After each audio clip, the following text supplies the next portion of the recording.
know, say my name or something when we get to 7586 Marcella. Okay.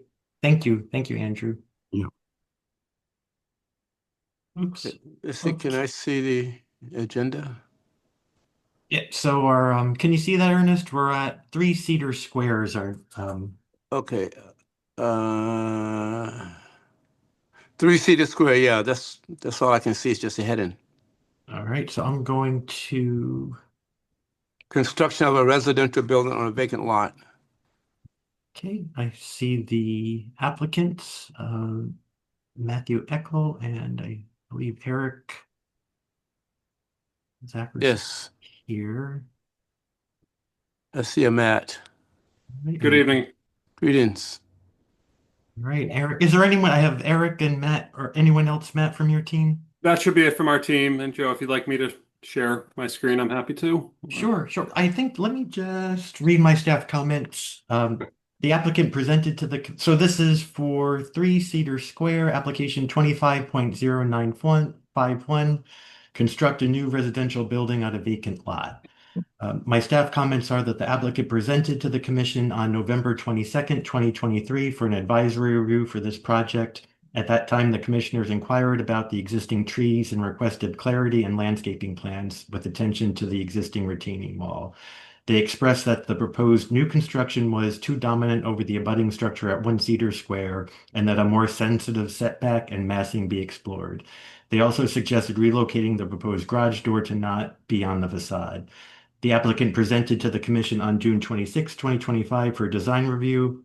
The commission voted to continue its review of the application and requested further design development of the building, site, and retaining wall, an exploration of adding window openings to the lower garage level of the building. Since the June 26, 2025 public hearing, the city's archaeology department flagged the project for archaeological review. Specifically, they have noted that the project requires a locational archaeological survey, phase 1, due to the undisturbed nature of the parcel and its proximity to known archaeological resources and general sensitivity of the Highland Park area for both ancient, native, and historical archaeology.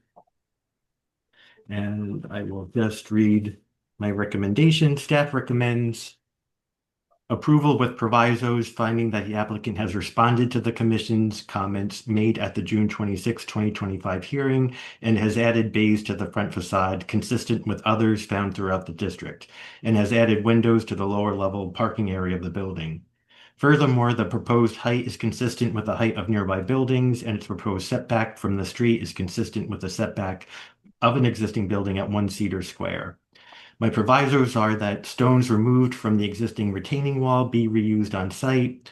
Final design documents at 75% completion or higher are remanded to staff for final approval with the option of returning to the commission if staff feels appropriate, and that no work should commence until the city archaeologist confirms that there will be no impact to known or potential archaeological resources. So with that, Matt, you can share your screen and I'll turn it over to you.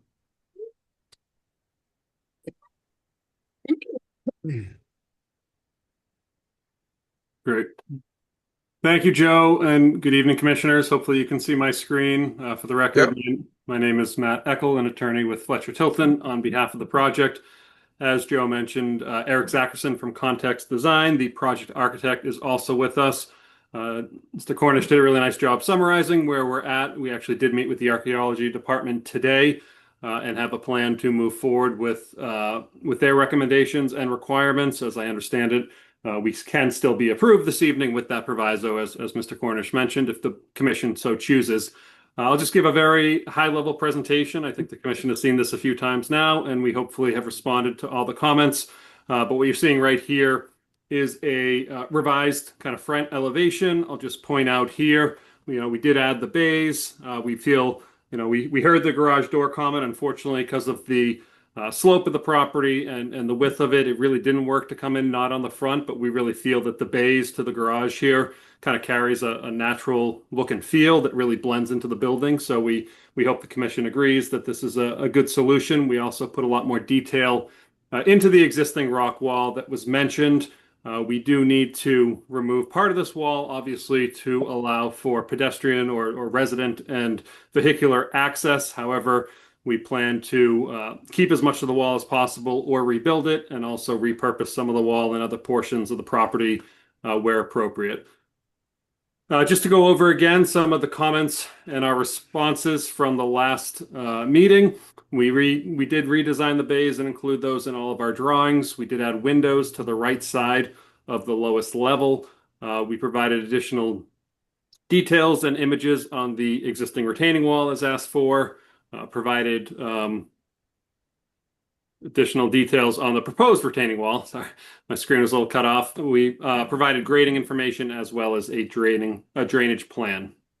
Just to go through the site very quickly, again, you've seen this before, but this is a site plan of the proposed building as well as 1 Cedar Square, the property to our left. And this is the landscaping plan. So this has long now been agreed that we would be keeping the existing trees at the front and around the corner here of the property. This was a change from way back when in 2023. Originally, the building was only about 5 feet off the property line, but we've moved it back to a 15.5-foot front yard setback so we can keep these trees, as well as implement some landscaping here in the front of the building. And we're proposing some new trees in the rear of the property as well, in accordance with the guidelines of the historic district here.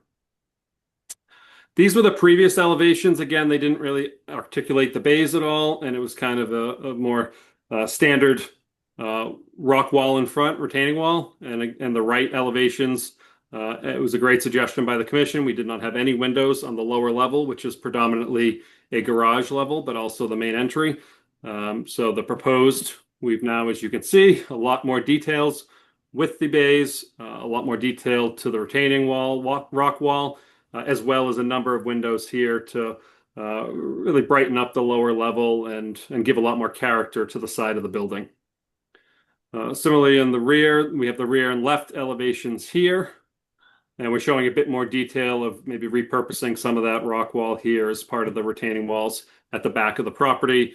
The left side stayed relatively the same, except you can see on the far right side here, the bays are articulated towards the front of the building.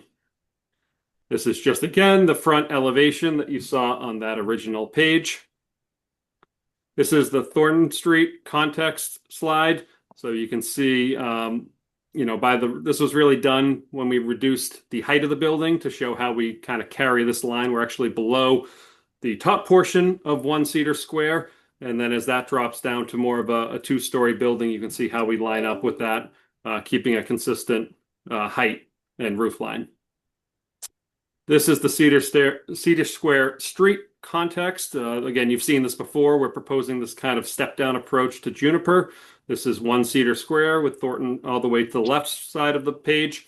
And then as you move from left to right, you'll see our proposed building that drop down to the garage at 22 Juniper Street and then Juniper Street itself. Again, this just has all those increased details with the bays and the rock wall. At this point, I'm going to briefly turn it over to Eric. He can walk through a little bit more in the building section and retaining wall and some of the drainage and grading plan. And then we have a slide at the end that shows a lot of the material we're proposing, which picks different aspects, architectural aspects from throughout the historic neighborhood and kind of pushes it together into our current design. So Eric, I'll turn it over to you now. Thanks, Matt. So I think the drawing on the right highlights the 16-foot section of wall we need to remove in order to create the opening for the driveway and for the man door. We were kind of careful from throughout to try and minimize the impacts to that wall and to the earth that it retains. So in that zone, we're going to have to kind of warp the concrete in order to give us a flat approach as we enter the building.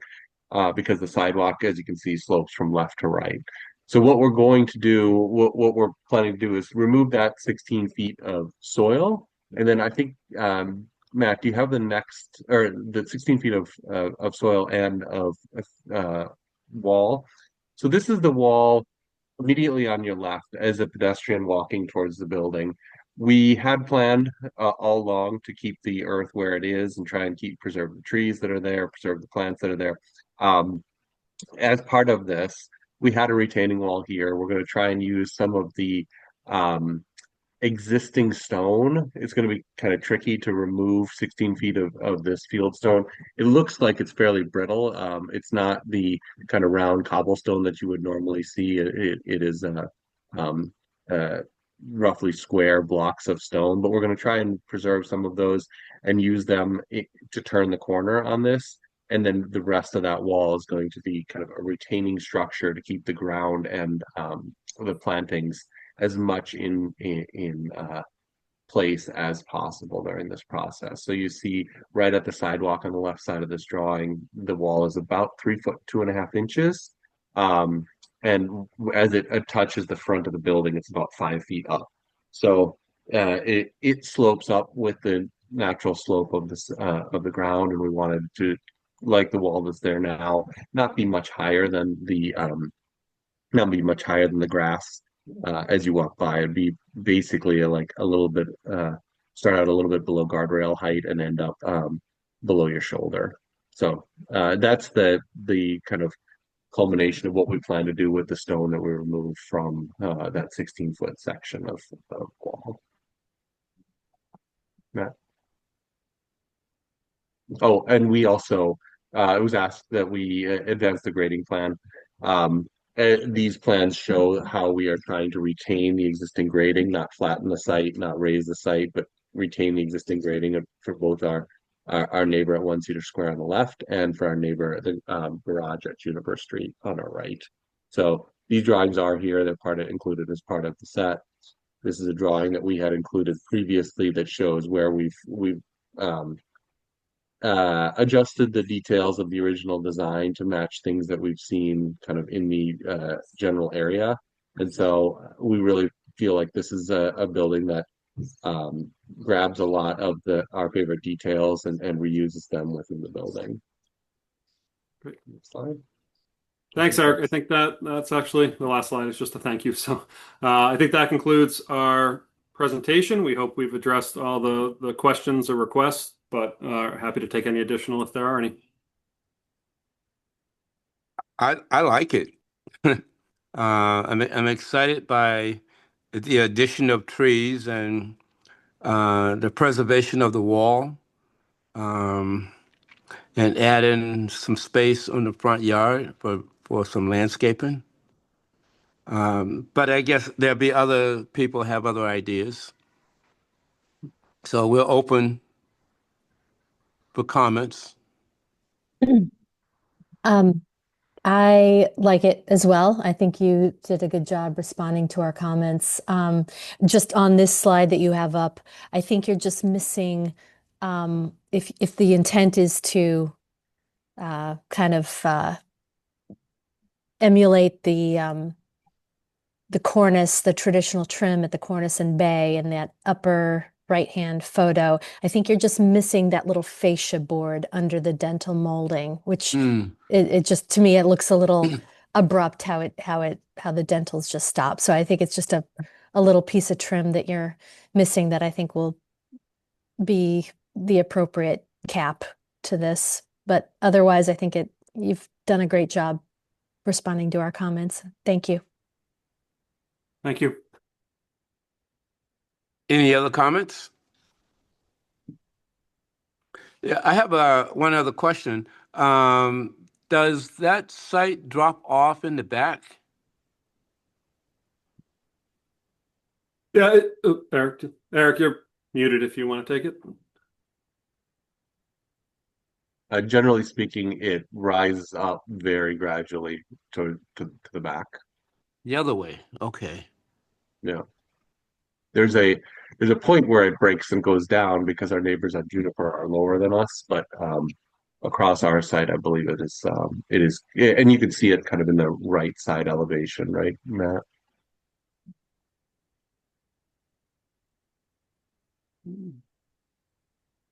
Yeah, okay. Just Right. ever so slightly, Where am I? Yeah. kind of bows up to the top of the hill.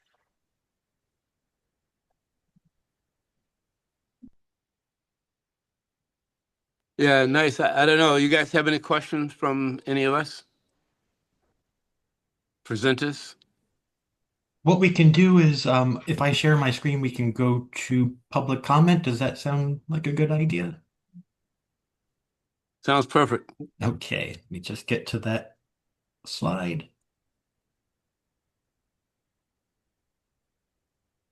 And thank you again for the great presentation, applicants. So here, Ernest, if you can see that, oh, you're muted, Ernest. Got it. Okay. Members of the public will have an opportunity to ask questions and provide public comment on applications and discussions. To do so, please raise your hand in the application via the Zoom meeting platform. If you are calling in and cannot use the platform, you can press *9 to raise your hand. Or if you can send your question to staff via email at highlandacdc@boston.gov. Public comment will be limited to 2 minutes per person. Thank you. Okay, I see our first comment, Nicholas Laudani. I'm going to unmute you and you'll have your 2 minutes to make your comments. Should be able to unmute yourself.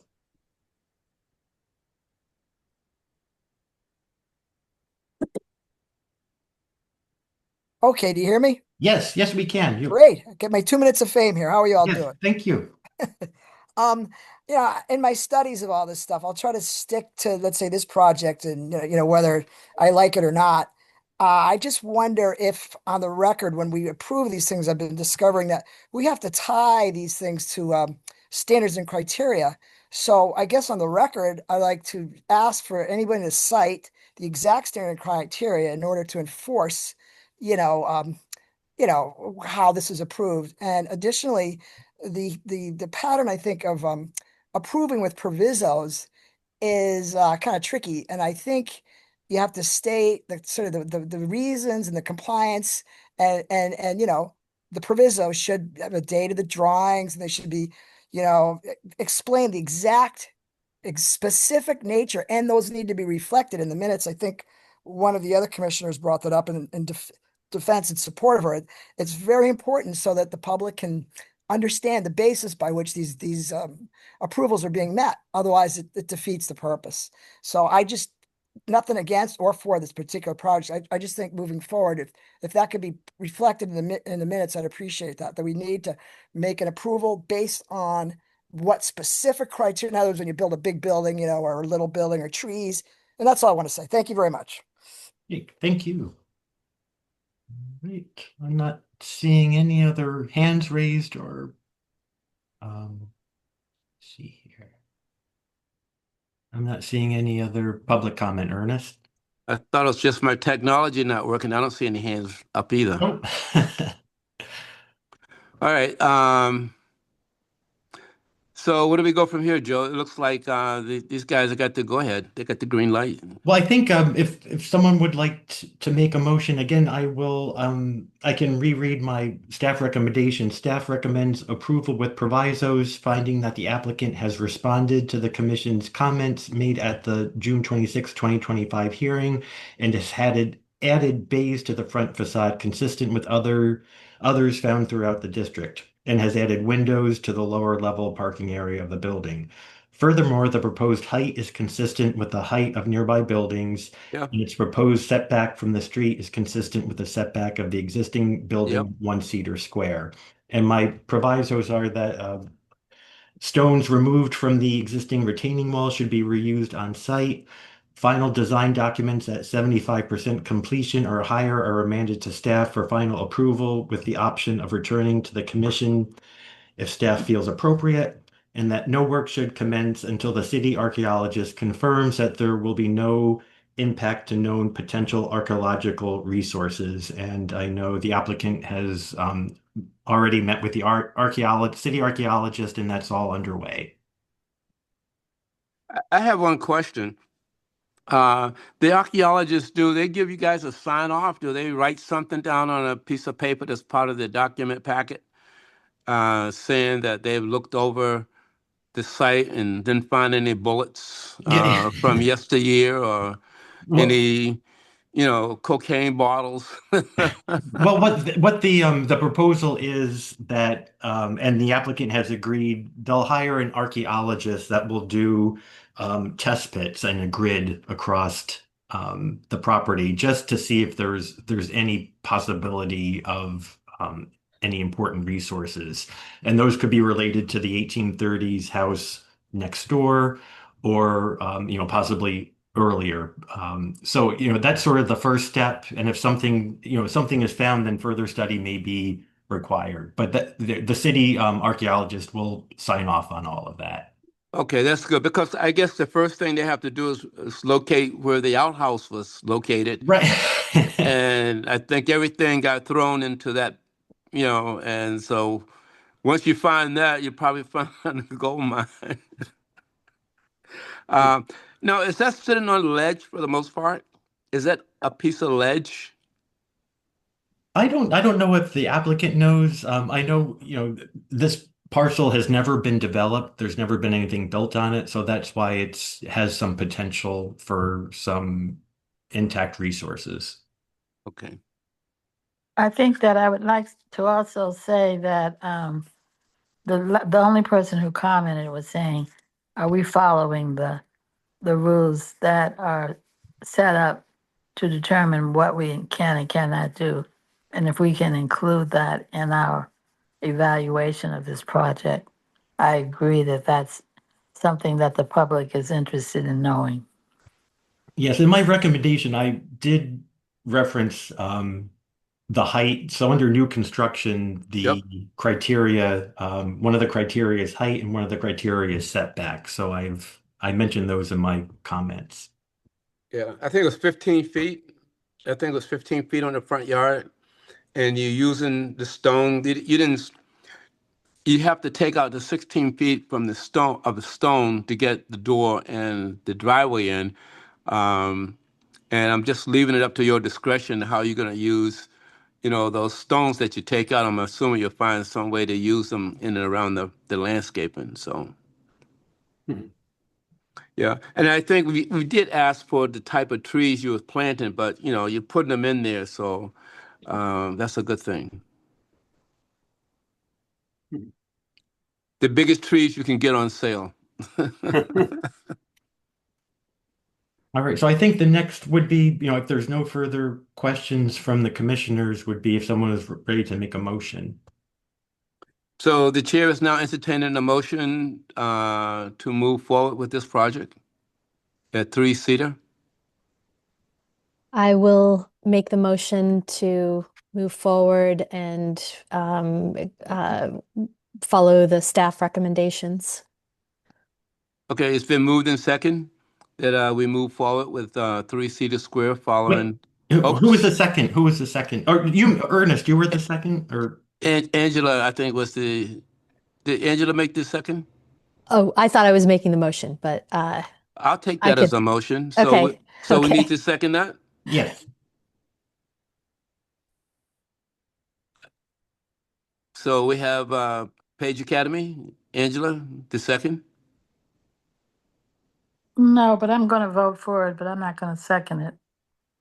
Well, it's kind of the same thing, but Ernest, you can second it if you feel inclined. yeah, no problem. I'll second that motion. That motion.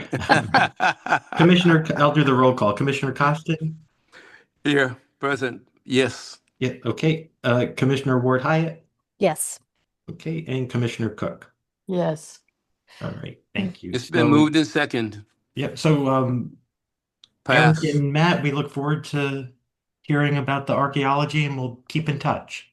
Great. Commissioners and Mr. Cornish, thank you so much for your help and guidance throughout this process. We look forward to working with you moving Yes. forward. Thank you. And I'm sure you're going to have it done before Christmas, right? That's the goal. Thanks, everyone. Thank you. Thank you. Bye-bye. And Andrew's able to rejoin now, right? I have to step away. I'm going to try to join from the car, but I have to get in the car. Sure, okay. All right. Okay. All right. Yep. Andrew, are you back on? We can see you. I'm here. Okay, great. So we still have a quorum. Dr. Cook, are you still here? Yes. Yeah, all right, great. And we have Stephen Chung. You're up next. Yes. Can I share? Yes, yeah, I'll let you share and I'll just read my comments. Stop sharing.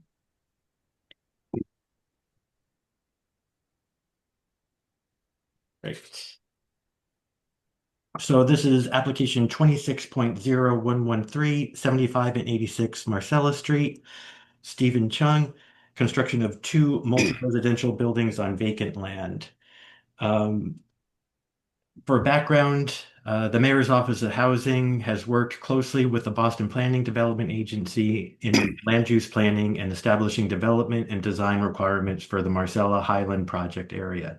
The 2 sites, 75 and 86 Marcella Street, are located across the street from one another. They are being designed together in response to a Boston Mayor's Office of Housing RFP. The project team was selected to develop the 2 parcels and have since been working in cooperation with various city agencies. Staff has met with the applicant twice and provided feedback on refining the design of the proposed building at 86 Marcella Street. The applicant presented to the commission on August 28th, 2025 for an advisory review for the project.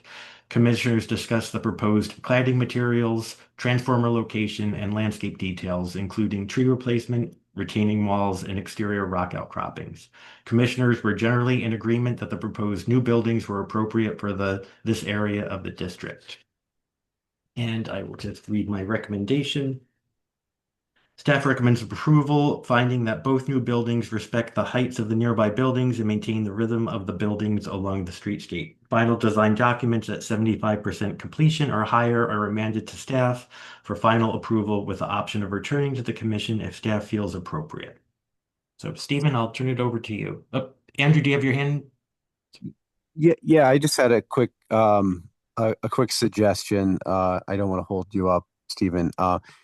I would just ask, if you could just comment on the things that you changed or the things that we discussed at the last meeting.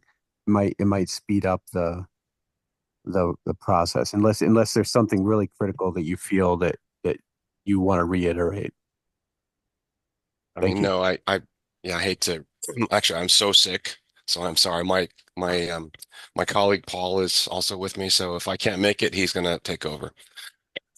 So I'll take that as a chance to be less verbose than last time. Okay. I mean, I know you all saw this last time, but I'll just try to go fast. But basically, it's 2 separate sites on Marcella and Highland Street, 86 and 75. They're going together, but it's one development, but 2 separate building sites. The key factors are just for you to know. I mean, this is 20 home ownership units, affordable units, working with the Mayor's Office of Housing. 20, and that's 8 on one side and 12 on the other. So just first, existing condition. This is what's there right now, 75 Marcella Street. Just want to kind of give you a quick view so everyone kind of feels they know the site, and just sort of spanning across. I mean, it's very nice. Highland kind of rises up to see Marcella and see the site. And just this is, I think, important because we're proposing a transformer sort of close by here. And I think you asked about like this elevation. My voice, my goodness. Just very quickly, I mean, Mayor's Office of Housing requires this sort of concept board for all of our projects. And this really just tries to explain how we looked at current typologies on the site and use those as a kind of reference point for our buildings. Not that we'll necessarily try to copy what's there, but that we look at the context. In this case, they're triple deckers, which are really all different sorts of colors, and there's different details and so forth. But at the core, there are 3.5 story buildings, typically with a bay, and a sort of a flat piece with entry. And this is your sort of typical triple decker style that you see quite a few of in this vicinity. And then we tried very hard to kind of learn from those examples. Again, not trying to copy exactly, but really just trying to sort of take the basic massing and some of the key kind of points, having a kind of a base, vertically oriented windows, kind of a bay expression. And I'll show you how that really looks, because it's really more important from seeing it from the sort of the sides of the oblique or from the street. And then really read this as sort of let's say a triple decker, a kind of a void, a common space, which is mostly glass, and then a second triple decker. So that's kind of how we envision turning. It's really double triple deckers, but again, it's a common space, which sort of provides vertical transportation for vertical circulation for both buildings. This was something that we talked about last time. This is an existing tree survey because what you're looking at is looks like it's so wooded, and it is wooded. There's a lot of weeds, but really mostly what we're talking about are the red are what we're proposing to remove. And I think it was important just that we kind of call attention to the fact that these are all sycamore maples. They're invasive. There is a white ash, which is not invasive. Most of these trees are invasive, so we propose to remove them. I mean, they're in the way of the building. I think just fortunately for us, they happen to be trees, which are probably not so desirable. We keep the ones that are sort of outside of our site. These are invasive as well. We could remove them if we think that's a good idea. Our proposed plan then calls for the replacement of, well, replacing actually more than what we're taking away, but really try to bring native species to the site, hornbeams, honey locusts, what is this? Some hollies, and just really try to find and bring trees that are native to this place. And then that's going to help us really kind of, I think, manicure, or may have a more manicured appearance to the project. And I think I just want to call attention here. I mean, this is where we proposed a transformer, and I'll show you kind of what we're trying to do in terms of veiling it, and also this sort of path, which is our leads from our secondary egress out to the front of the building. Just very quickly, the plans. I mean, we have a very minor basement because I know that there were buildings there previously, but there is ledge here, so we haven't done any subsurface studies. That we just try to cross our fingers and hope that we're not going to get into too much of a mess, but really try to minimize the basement as a result. And then units on either side. These are both on ground floor accessible, so they're both accessible units. And then above that, 2 and 3 bedroom on either side, and that repeats for 3 stories. This is an aerial view from kind of Highland, sort of hovering over the site. You see the sort of triple decker, first one, that sort of void space, or let's say the common space, which is mostly glass, and then the second building. And again, I only show you this so you can really see the massing, but really like you to focus on the ground, the eye level perspective, because this is really what's important. I think really try to find a rhythm, a vertical rhythm, a kind of a bay expression that's kind of marches along down the street. This, I just want to again sort of point to that neighbor because it was asked last time. And here's how we're addressing it. That's that path which leads up the hill into that secondary egress stair. And here's where we're proposing to have the transformer, which is sort of required to be, I think here in this location, this is what we're being asked to place it. And then to create a kind of a fence, if you will, which is sort of very close to what we're doing in our architecture. So kind of a screen, and then we landscape it. And yeah, and so anyway, that's our proposal for how to sort of mitigate the, that required element. And then sort of if we pan across the site, I mean, we can sort of see that, the triple decker, inspired architecture expression, a rusticated base with kind of a Aeroscraft. It's a masonry type of unit, to be determined exactly, but in any case, and then the sort of clapboard siding with the vertically oriented punch windows, some detail just to kind of give the building some dimension. And that just again, I think there were some questions about just, can we see a little closer what's there? So, I mean, it's not the most beautiful building that will tie in, or brick that will, or retaining wall will tie into there, but nevertheless, I mean, that's the site.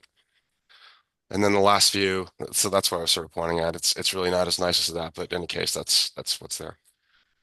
And last view with our proposed sort of landscaping, trying to put a lot of trees sort of in the front and some vegetation, some bushes and so forth. The second site is across the street diagonally. It has 2 exposures, Marcella Street and then Highland down below.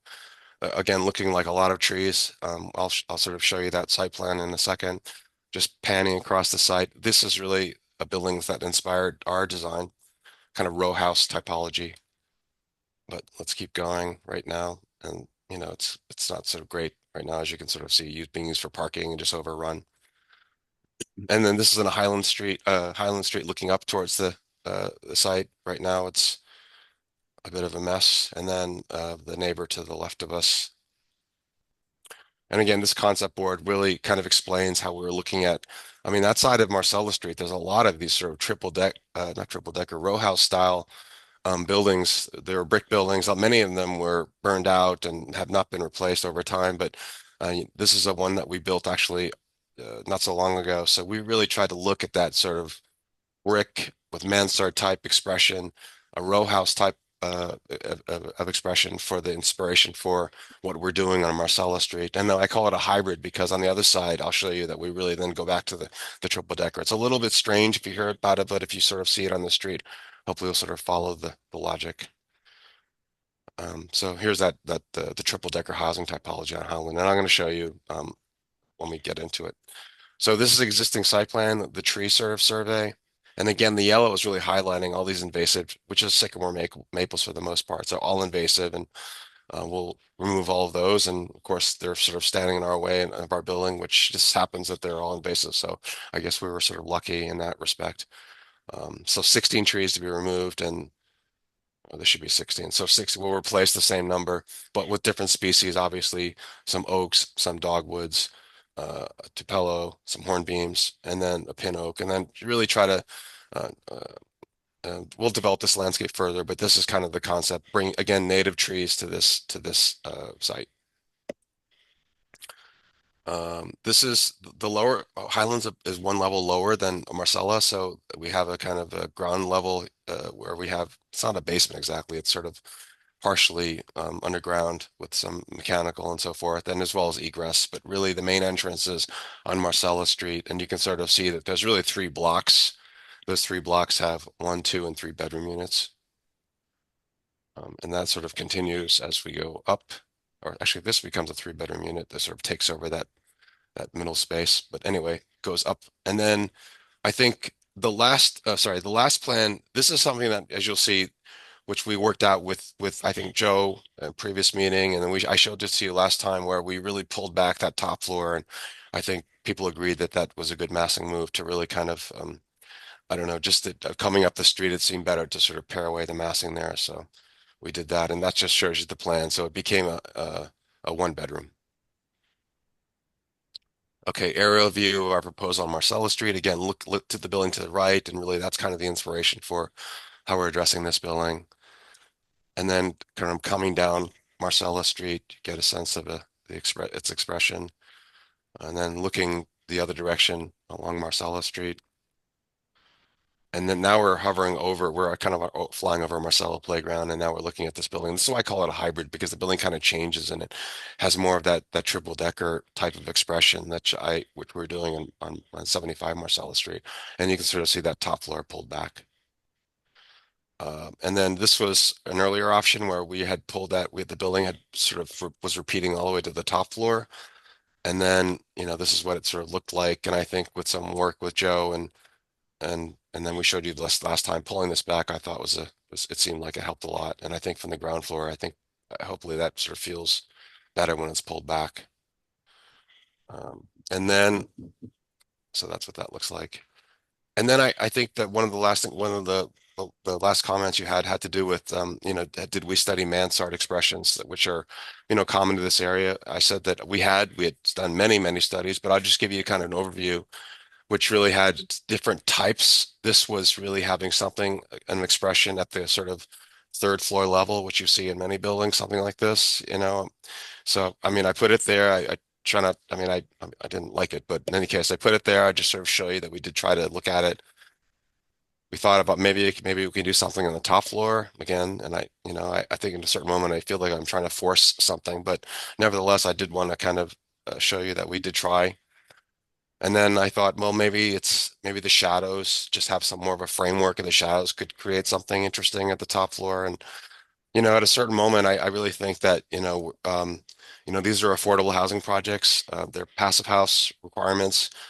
Our budgets are limited. It's not like if we add more elements, we can increase the price. So at a certain moment, I always have to ask myself to try to be as smart, be as tight, be as precise, meaning with concise with the kind of ideas, and try to find a very strong expression, really create very good units. In this case, we just happen to have a great view of the park, and try to be smart about the deployment of materials and details. And I think even just trying to create this sort of banding and And at the ground floor, I think you asked about trying to sort of have something what we're doing at 75. So it's not concrete, it's more of that masonry block. So these are elements we think will improve its appearance and I mean I hope it's enough. As I say, if you're insistent on having some sort of cornice element, we can try again. But I feel strongest in having something which is contemporary but still obviously is rooted in the typologies which are there. And I feel in terms of scale and rhythm. It does feel complementary to what's around it, but I'll let you decide on that. So that's a little faster than last time, but happy to answer any questions, and I'll leave it here on the slide and can go backwards if needed.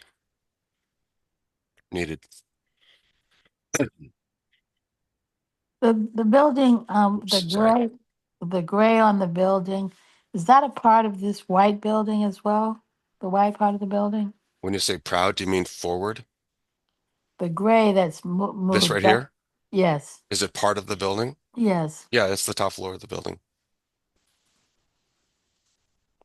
So it just seems, this is the height that we talked about the last time, that we agreed upon?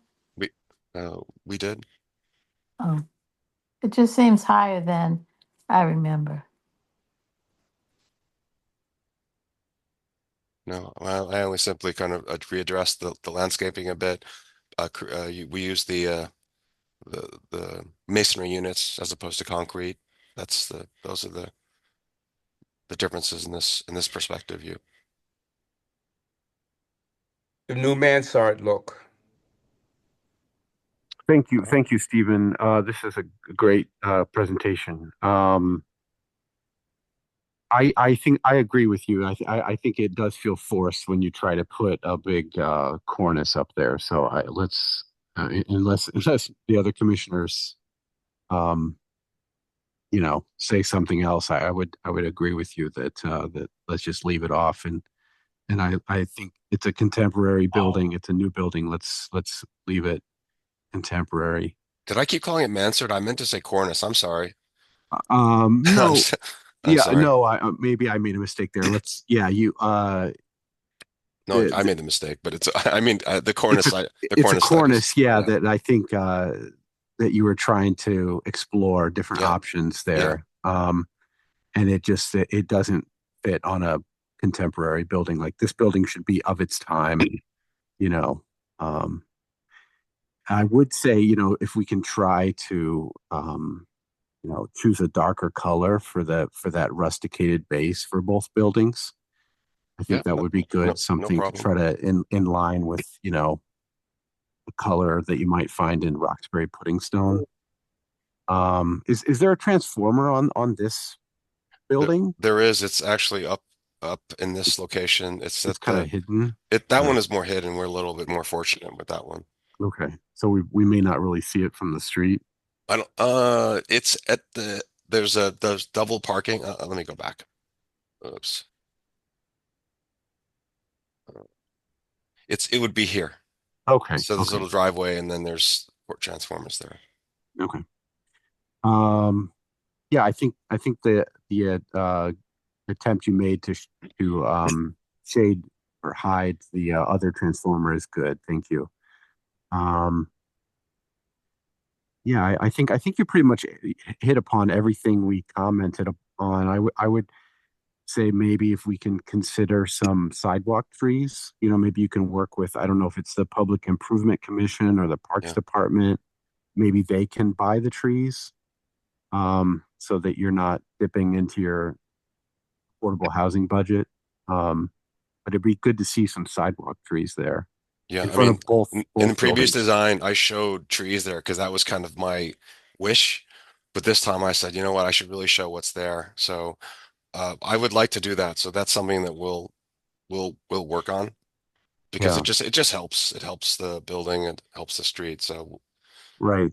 And maybe it's something you're going to be ripping up the sidewalk anyways, likely. mhm. So maybe you can create some tree rings in there, and the city can donate some trees. Um, I was wondering, how much taller is this building than the two buildings on the left and the right of it? In this perspective, Yes. okay, so the building to the right is 3.5 stories. Uh, it's a tiny bit higher on the site. I would say probably our building is a little bit taller because we're 4 stories, and that building is 3.5 stories. But I don't have that surveyed. The building to the left is a slightly less in height, but I don't have that survey.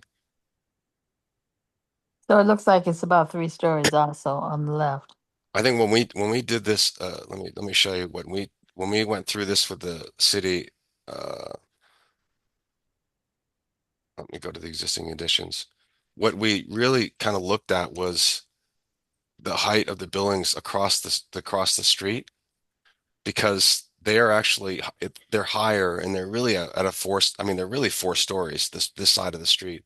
So we felt comfortable that our building was at that height, that the height. So while on our side the buildings are slightly less than 4 stories, the buildings across the street are like, for example, the building right here, it's really, wow, that's reads as 3 stories. There's a full story there. I mean, this is 4 stories. The building to the right of us is 4 stories. So we really thought that we felt comfortable with that scale. I mean, it's sort of also what makes the project work in terms of having the number of units to make it, a developable project. So I think that was kind of a give and take back and forth with the city. Thank you. Yeah, I think 4 stories is appropriate here. So, yeah. yeah, yeah, Stephen, I think it's a very good presentation. I really like what you guys are trying to do. Um, but I sort of got lost in the trees a little bit. It seemed like you're taking down, how many trees are you taking down, you said? On this site, Yeah, there's 11. Those are indicated in the red. Those are shown sort of on the site plan. 11 trees down. And you're going to replace them with similar size, various species, you said? I wouldn't say similar size because some of those are very large, but these are invasive trees. We have to take them down just for the project to even happen. So they have to be removed. We'll replace them with the same number or more, we can, um, with native species. Yeah, I'm not sure, but I think replacement trees for us, there is a minimum size. I'm not sure exactly what that is now. Maybe maybe 3-inch calibers or something. Um, Yeah, we'll meet the requirement that yeah, and one of the thing one of the things is looking forward beyond my lifetime. Trees that's going to be drought resistant and disease resistant. And wherever you can get 2 trees in something other than a pit in the sidewalk, that would be a real plus. So I don't know how, from an architectural perspective, you would do a median strip, whether you would put the median strip, next to the curb, or whether you would put the median strip, close to the property line. do you mean proposing a trees in the sidewalk? Well, the, those pin oaks really come out good on the sidewalk. I just don't know how you would do it without the pit. I You mean, know, I don't mind it, just that it's not our property, so it's something that we have to work with the city, right? well, like my colleague Andrew was saying, you might be able to work a deal with the city where if you put the median strip in ready for trees, they might come up with the trees. I don't know. Yeah, I mean, as an architect, I love this idea. It just, again, there's a certain at a certain moment there's a limit to the budget of affordable housing for 20 Right. units, And and trees. well, no, just for the project to happen. And now Right. there's a new requirement for this building to be passive house, which means it's super energy efficient, which is all very good.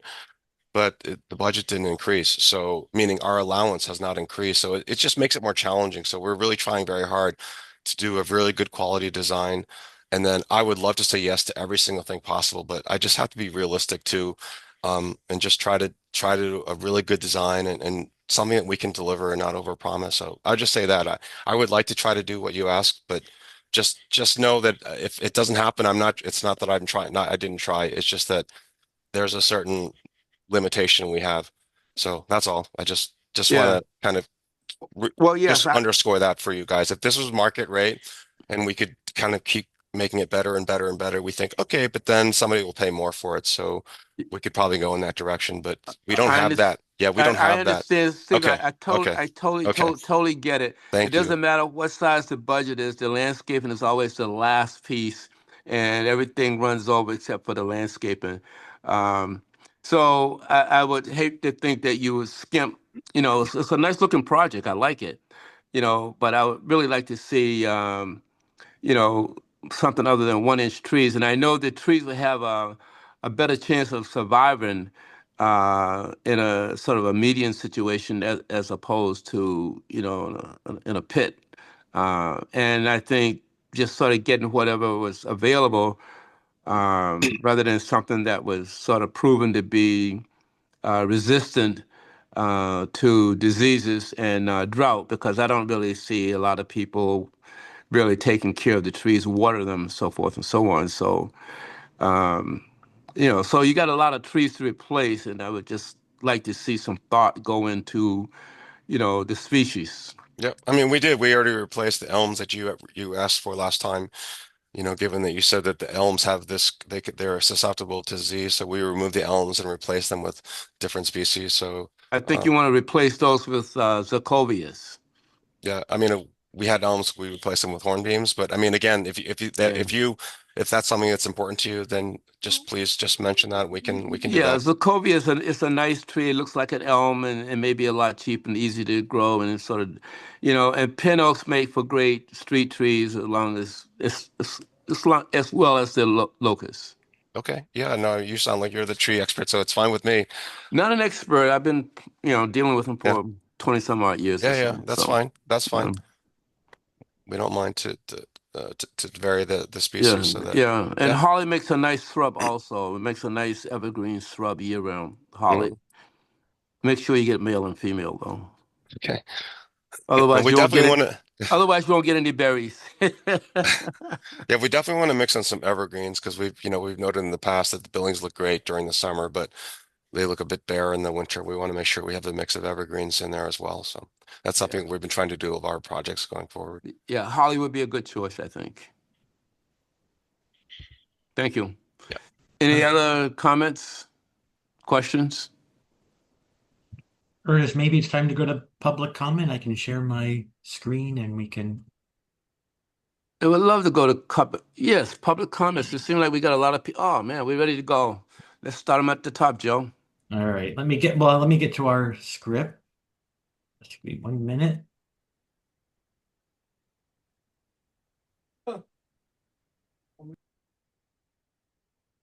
Oops. Too far. All right, can you see that? Okay, I can. So members of the ready? Mm-hmm. Members of the public will have an opportunity to ask questions and provide public comment on applications and discussions. To do so, please raise your hand in the application via the Zoom meeting platform. If you're calling in and cannot use the platform, you can press *9 to raise your hand, or you can send your question to staff via email at highlandacdc@boston.gov. Public comment will be limited to 2 minutes per person. Thank you. All right, the first I see is Joan Seenster. Joan, you will have 2 minutes to make your comment if you can unmute yourself. Great, thanks. I've got my timer on. Thank you, Jim. You're welcome, Ernest. So comment to this parcel. I'm on the HP PRC now and we approved this. And so my comments have to do, so I approve, I'm comfortable with all the changes that have been made and they reflect the original RFP that went through, goodness knows, about 3-4 years ago. My comments have to do with a discussion that followed the last parcel, and I've had my hand up now for 20 minutes. So what I want to say is it's very unusual process that's going forward. The landmark makes their comment and recommendations at the beginning, then the ACD makes their comments, then the neighbors are allowed to make their comments, and then the landmark makes their final comments. So everything that's being done is sandwiched between Landmark at the beginning and at the end, which is a brand new process. Never happened before. I've never heard Landmark making comments at the beginning and at the end of a single parcel before. Never seen it. Been attending these meetings since they got started, 3 years ago. So one, I'm just questioning why that is. And where in the bylaws that is stated as process. And also when the bylaw meeting with the neighborhood is going to take place. And finally, I have submitted 3 separate emails questioning separate processes that have taken place in these meetings, and not one of my emails has ever been answered. Thank you. All right, thank you. We will move next to. Thank you, Joni. We'll move to Caliga. Let me unmute you, and you'll have 2 minutes to make your comment. You know what? I'm going to talk about the process just as much. I've attended other meetings. You put us in a waiting room and we got into the meeting like after an hour, after 7. I had my hand up with the first project, as did 2 other people, including Joan. And I wasn't recognized. Nobody was. You guys voted on it and passed it through. I made during this time, I made a 3-11 report. That's how upset I am at the process tonight and how you ignored public comment. And it says right in the thing, public comment. And Commissioner Cornish, I emailed you and got nothing from you either. And this is not really including the public. I don't live in Roxbury anymore. I live in JP, but I care deeply because I grew up in Roxbury. And I know Joan lives there and probably the other people have their hands up. And I care about this. We all do. And I think that we're the people most affected. How many of you live in the Highland Park area?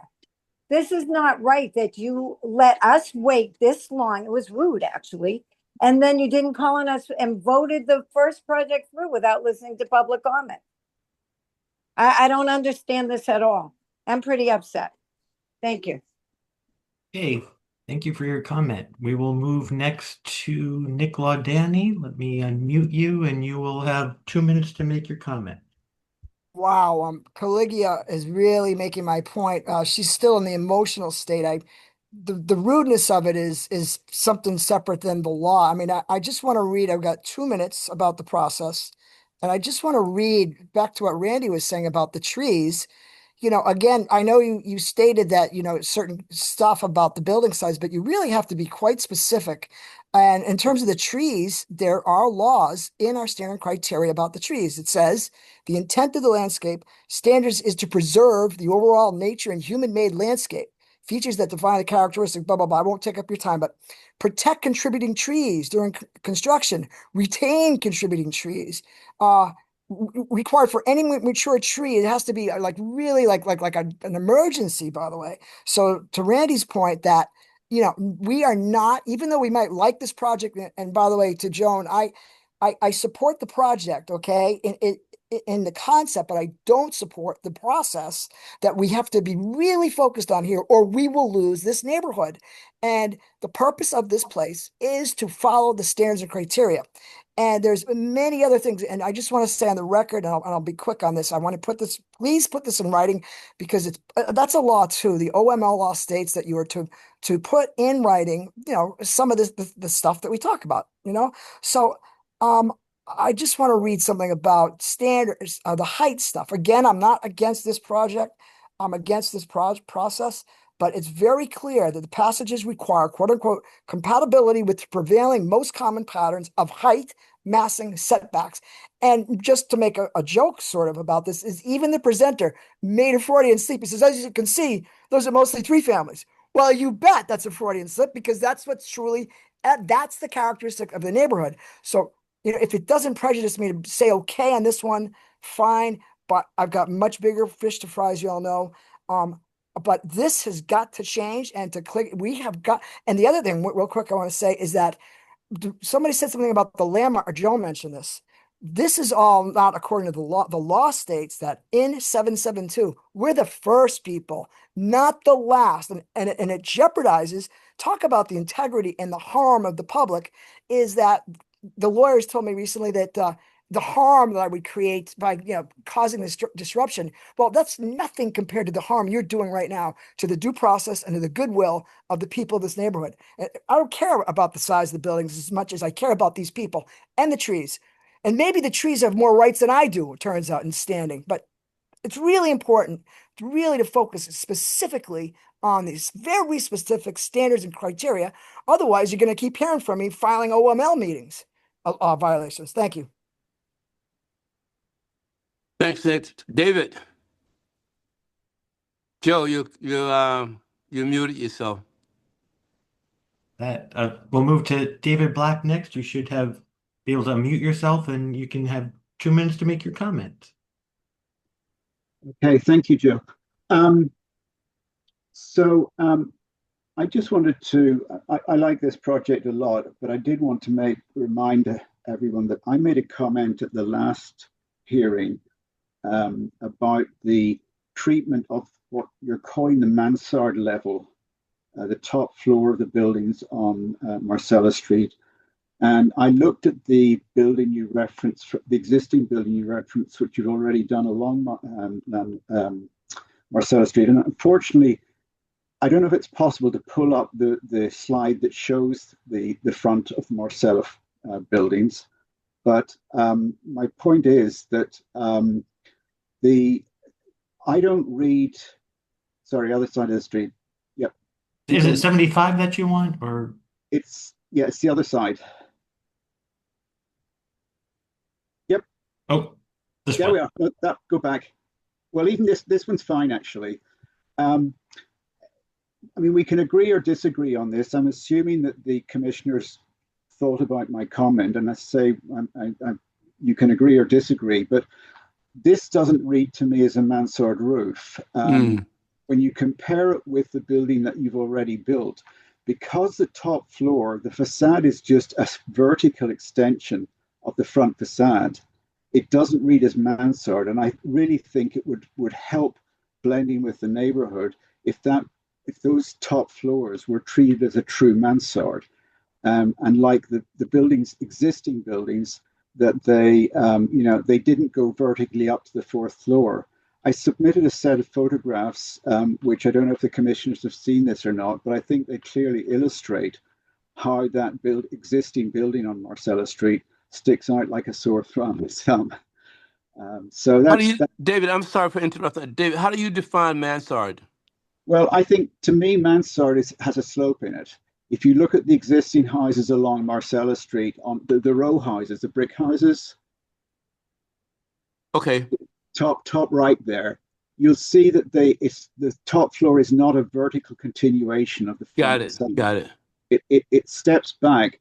And if you look at the photograph on the bottom right there, you'll see what I mean. This is the building that's already been built. It just goes straight up. And the photographs I've submitted to the commission clearly show what that looks like from the street level, and how it just, I think one of the other commissioners commented about the height of the building. I think going to a true mansard style would really soften that height. Got it. And I would just ask the commissioners to take a look at what I submitted. Thank you. Thank you, David. Yeah, I'm not seeing any other hands raised. So I think it's now, for further commissioner discussion, and if someone wants to make a motion. Stephen, would it be impossible to slope that mansard back just a little bit? Like, I mean, not how do I put a slope in the front, move it in towards the building. So let me, you know what I mean? Like, keep it contemporary. Don't put any mansard detailing on it, but like just a little bit of a slope, so it's right. So let me just say one thing, is that people talk about the mansard, and there's a certain impression about what that looks like. The mansards in the old buildings, they're attics, the floors are actually lower than what current buildings are. So let me just explain the design problem, okay? So for our building, the floors are all 9-foot ceilings and so forth. And then not only do you have the 9-foot ceiling, you have this thick roof for all this insulation, this passive house insulation. So the top floor is not the height of the mansard like what you see in this building to the right. It's much thicker. It's much thicker to begin with. So already the design problem is how to make that top floor, which is too heavy and too much higher than the historical references, is to then find ways to, and then we do all kinds of tricks. And let me just show you. What's your best Oh, wait, do you solution, want to share? Steve? But let me. You have to share your screen, Stephen. Here, I'll stop. Yeah, what's your best solution, Steve? Oh, so let me just kind of show you an example of how we address this. So it is set back. Okay, I will tell you also that that top floor actually gets pulled up to the sill of the window so that the mansard, while it was actually higher, much higher than the floor below, is starting to read like less. Okay, so these are the kind of the different things that we have to go to. For me, in all my the years of trying to do this to make this building look right, and I've made mistakes with buildings that were too top heavy, sort of not taking into account all that kind of extra ceiling and roof and insulation and required parapet, and then panels and all these solar panels and so forth that go on the roofs these days of these modern passive house buildings. So the top floor is set back a foot. If it wants to be set back further, all of these units, which are been based on Mayor's Office of Housing sizes, meaning the living rooms are 12 by 12, the bedrooms are 10 by 10, 10 by 12 or 10 by 10. Everything is so tight to make it sort of work. If this gets smaller, then everything else has to get bigger for this to work. So meaning the building down here gets bigger times 3. So there's an inefficiency there that gets lost. So it's tough to do this. So 1 foot. These are all 1 foot bigger than they need to be. Great for the units, but already inefficient in terms of trying to make this as economical as possible. Can we potentially bend the building back? We could look at it. It increases costs. If all of you think it's really worth the effort, then we can look at it. We can sort of see if it makes sense to try to do that. Keep in mind that the top floor, the units won't have a folded in facade. They'll be flat. This will just be sort of faked on the outside just to give the appearance so that, and in order to make it look sort of like an older mansard. So those are the design things that kind of run through my head when we sort of take this on. It's not hard for me to copy or make a mansard looking building. I can do it, but the challenge is more like this affordable housing is trying to figure out how to deal with a building, which is the top floor, which is 9 foot, which actually is not 9 foot. Then there's 2 feet on top of that. And then there's a parapet. So it's how to make that building then portion look like proportions of older buildings like this, when in fact, this new modern building is not like that at all. So do you understand? There's a design challenge there. Thank you, Stephen. You did a great job explaining that. Will this building have a parapet? It will. Oh, okay. Oh, but I it'll be didn't know. minimal. It'll be minimal. Okay. A couple Yeah. inches or something. Well, I think you. that's why this building is set back on the top floor. Yes, I agree with I think it's Mr. Black, his comments about if I could go further, I would love to do that. If this was market rate, I could pull it back further. I could do a lot more things. It just makes it very challenging because the bedrooms up here, as I said, are based on sizes which are given to us. I wouldn't. The more I pull back on this side, that means this entire footprint is getting sort of squeezed. That means the floor below, in order to make it all work, the floor below everything has to be bigger. And then multiply that times 3 times because every floor has to do that. So it's just a lot of effort to make one floor look a little bit more like the past. And so I hear the you. points that Mr. Block are making, I'm not disagreeing. I just am trying to figure out the best way to kind of manage all the different kind of asks.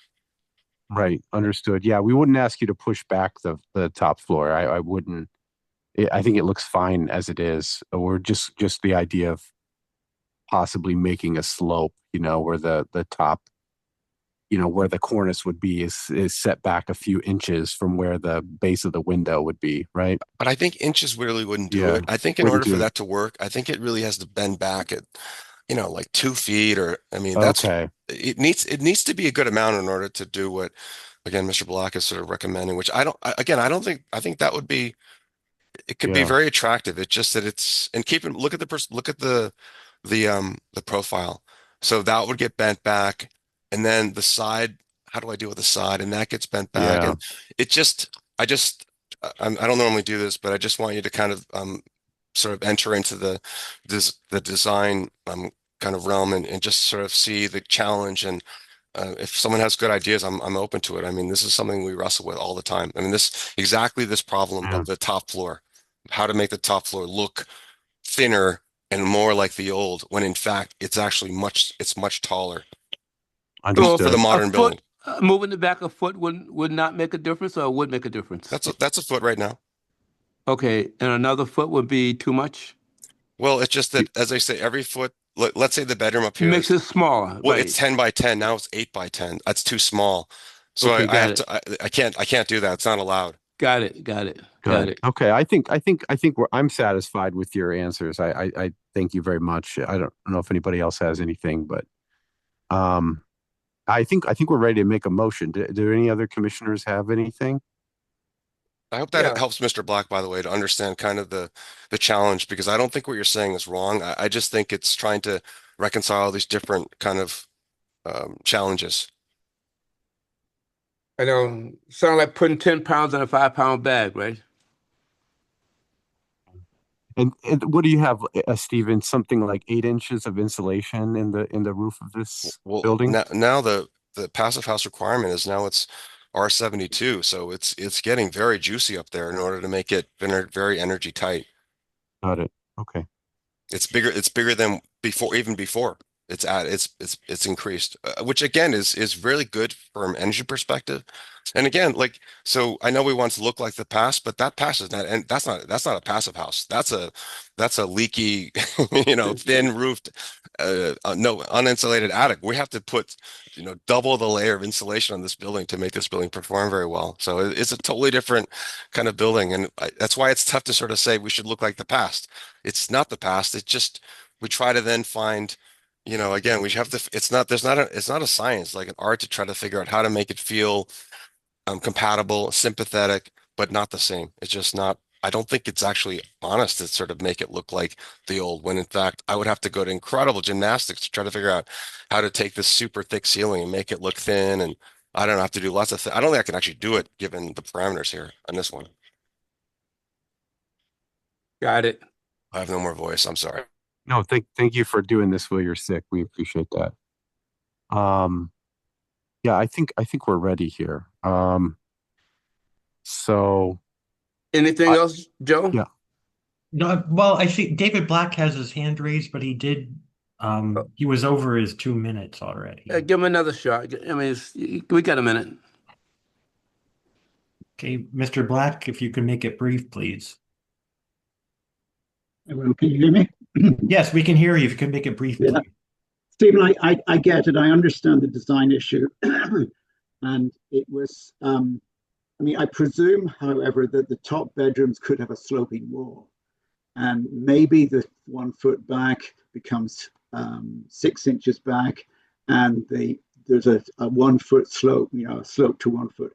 However, if that's not possible, and if the commissioners are satisfied with it, I think the proof of the pudding is to go and look at that one you built further along the street. But it of course was not an affordable housing project. My final request would be, let's not call it a mansard. It's not. Great, Thank you. Okay, I think we're ready for that motion, Andrew. We good, Andrew? Yeah. I'm Entertaining a motion. if we had more time, I would cite all the ways that this building does, I think, fit in with the standards for criteria, but it's already 8:21. So I think it's compatible with the goals of the district. I'll just say that. And so I would like to make a motion to approve these buildings with the provisos that Joe has recommended, in addition to the provisos that the proponent study putting trees in the sidewalk. I'm using the word study, and work with the Public Improvement Commission and or the Parks Department to study the idea of putting trees in the public sidewalk on these buildings on all three public sides. And the proviso that the staff work with the proponent on the landscaping to realize the landscaping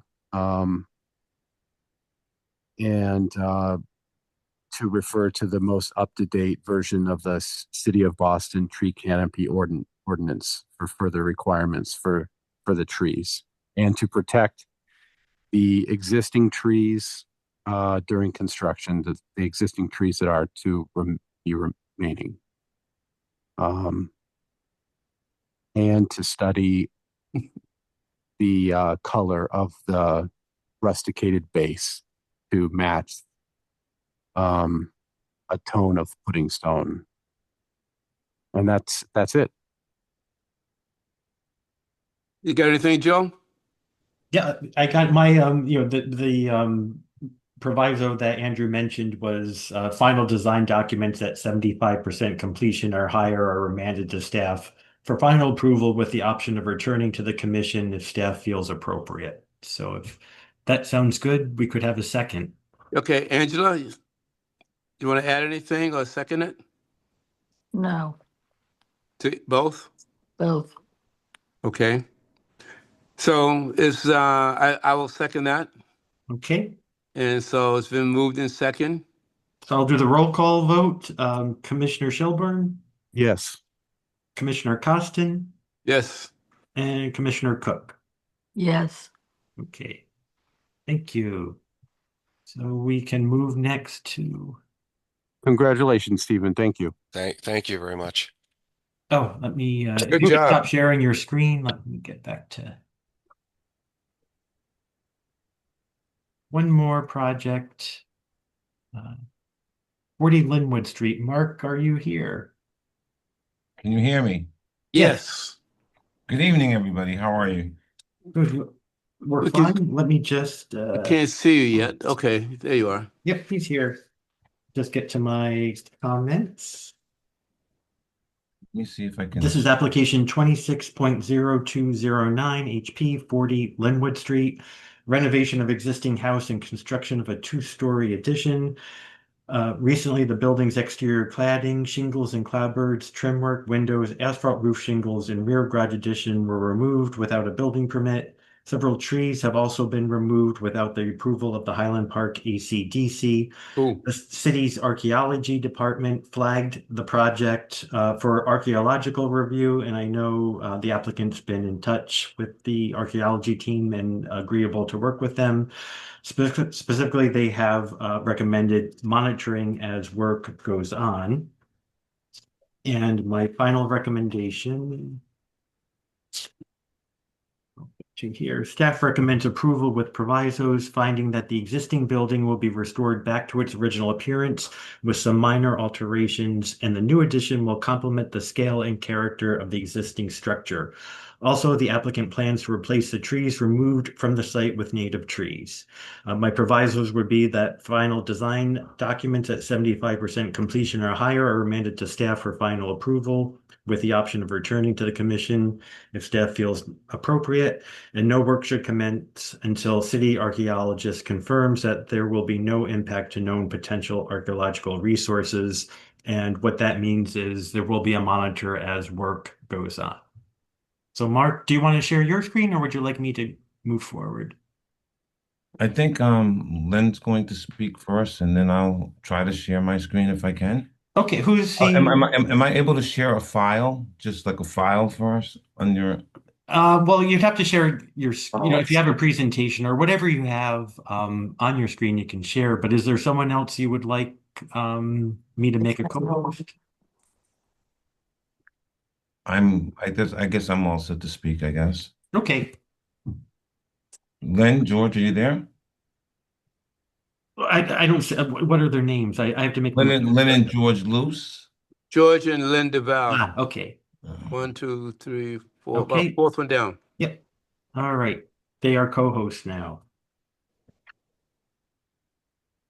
Wonderful. Thank you. Hello, everyone, and thank you for being Greetings. here for this Highland Park Architectural Conservation Commission hearing. So late into the evening, we really appreciate you. By way of brief introduction, my name is Lynn Duval-Luce. My husband, George Luce, and I are the owners of 40 Linwood Street, Highland Park, Roxbury, which some of you may remember is the home of my late sister, Beth Duval-Deere. Our goal with this renovation project is to transform our home to enable us to age in place and continue enjoying the neighborhood that we love dearly. We're blessed to say that we have the support of all of our abutters and Linwood Street, Linwood Square neighbors, many of whom have joined us tonight and are available to speak should there be any questions for them. Now, I pass it back to Mark Williams of Andas Construction, who's the project manager for this renovation. Mark? Good evening, ladies and gentlemen, members of the Highland Park Architectural Commission and Boston Landmarks, and all abutting neighbors. Thank you for allowing me the opportunity to present this renovation and addition plan for 40 Linwood Street in Roxbury. The property was constructed in the 1880s, is a proud example of Highland Park's architectural heritage. For well over a century, generations of families have lived there. Our goal is not to erase the history, but to preserve it, honoring the cultural and architectural character while modernizing the structure in a way that meets today's safety, energy, building standards, ensuring its longevity for future generations to come. The scope of this project includes a complete renovation of the existing two-family residence along with the two-story rear addition. The addition is carefully designed to remain minimally visible from the public way, consistent with preservation guidelines while offering much-needed improvements in livability. In alignment with the Massachusetts Historical Commission standards, all work represents minimal intervention, with alterations designed to be compatible yet distinguishable from the historic fabric, ensuring reversibility whenever possible. On the exterior, every specification reflects both historic precedents and modern code requirements. The roofing will be an installation of 40-year architectural asphalt shingles paired with copper flashing in valleys and ridges and penetrations. This aligns with the practice of long-term waterproofing.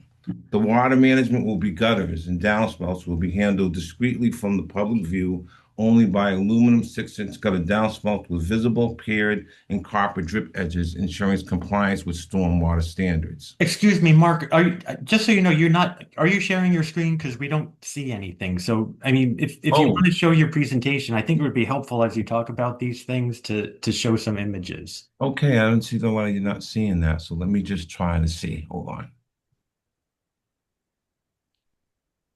I don't know if it's me. So let me try to share a screen. Share. So we need to, do you see, I don't see, did you see this? Do you see this presentation here now? No. Would you like me to share what you presented? Can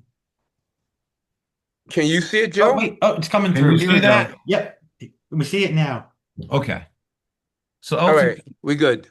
So ultimately, you're looking at the president of the property, and primarily you can see that the building is going to be renovated. This is the two-family dwelling of the existing property, and we're going to add an addition. We're going to keep all the characteristics that are shown right here in the Boston Landmarks card of the existing building. And you can see that ultimately that the building has cedar wood clapboard on the exterior. And they basically have 4-inch weather cedar clapboard on all the dormers and the main portion of the facade. Well, we're actually going to keep this facade in the original portion of the two-family addition, where the windows are going to be 6/1, so that you can 6/0, so that you can basically keep the main character of the house. And primarily, I would like to take a moment to show you the architectural drawings. If I could switch that screen as well, 1 second, so that you can see it. Let's see.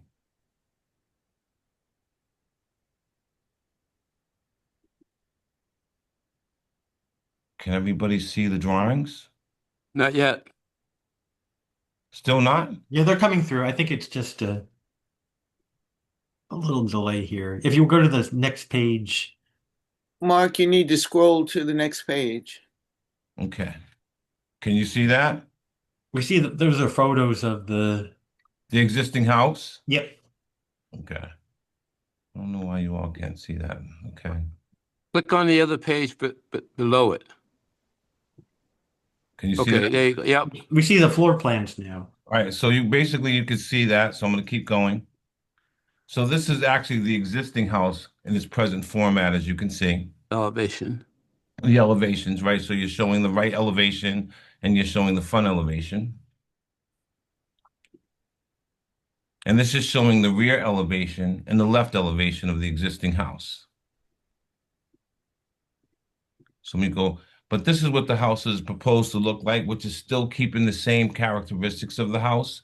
It's still keeping the architectural flavor that it has on the house in the gable. It still has the 6 over nothing windows. Over here on this portion of the entrance, though, we're thinking about putting cedar clapboard. Cedar clapboard here, and this is going to be cedar shingles. And we want to create a band molding that goes across up here that's going to also add cedar shingles.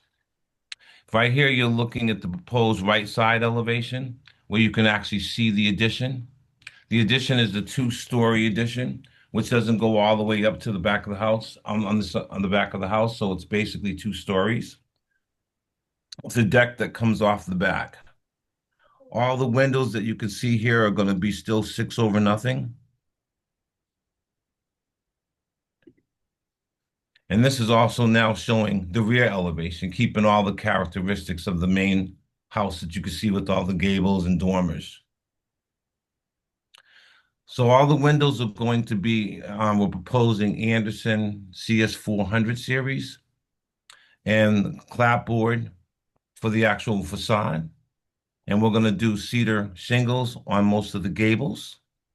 We're going to keep the belly bands as much as possible, keeping all the natural characteristics.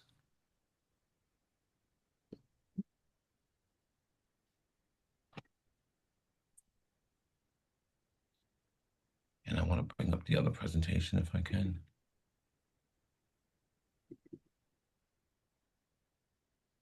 Can everybody still see this? Is that comfortable?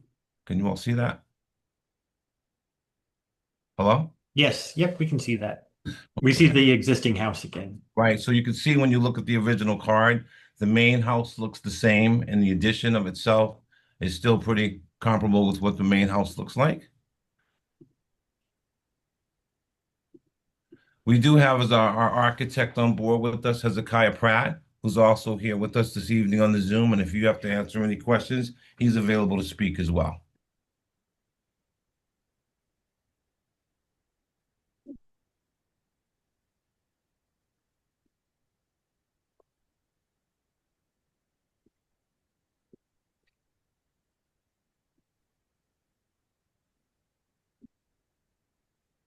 Mark, I think it might be helpful.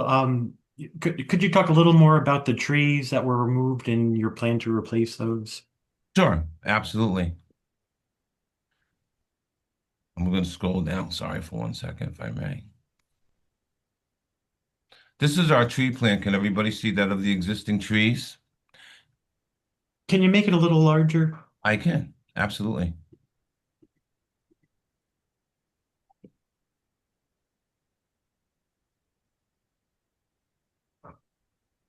Can everybody see that comfortably?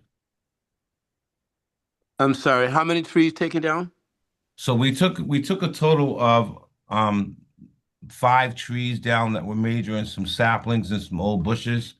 Here was a large, huge oak tree that's right in the way of the proposed addition.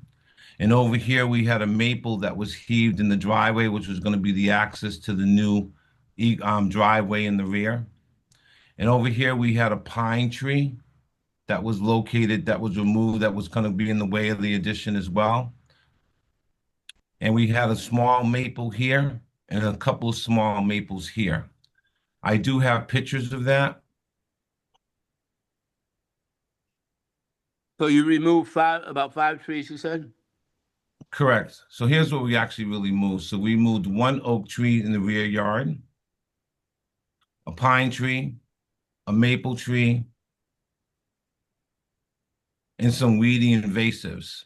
And I have those pictures so you can see. So you can see the large oak tree that was Wow, in the middle yeah. of the addition. Look, it was all wrapped with vines and the limbs were coming all off of it. It was sick. It was causing water to get into the main roof. And you could see the vine, like it was just, there was bees and everything was just there. That tree was dying. And based on the arborist that we had come out and look at as a consultant, they felt that through all the excavation and everything that we were going to be doing in the back, that primarily that the trees would not survive. So I had this little report here that's part of the package that I gave you from the report in this document, elevation conditions and removal of the trees at 40 Linwood Street. We had an arborist assess potential impact from planned construction, including foundation, excavation, retaining walls, and driveway alignments.